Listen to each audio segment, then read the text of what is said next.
السلام علیکم۔ روزہ رکھنے کے 7 جسمانی فائدے۔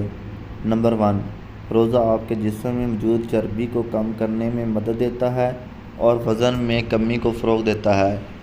نمبر 2، دماغی کام کرنے کی صلاحیت کو بڑھاتا ہے۔ نمبر 3، سینے کی جلن کو دور کرنے میں مدد دیتا ہے۔ نمبر 4، بلڈ پریشر کو کم کرنے میں مدد ملتی ہے۔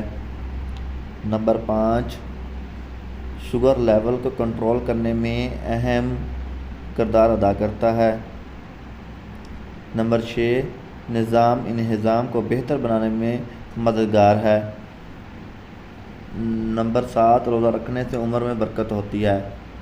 ناظرین، جن لوگوں نے ہمارا چینل قرآنی وظائف 786 سبسکرائب نہیں کیا، برائے مہربانی وہ چینل کو سب سے پہلے سبسکرائب کریں اور بیل آئیکن کو آن کر دیں، اور ویڈیو اچھی لگے تو شیئر لازمی کریں، لائک اور شیئر ویڈیو کر دیں۔ شکریہ۔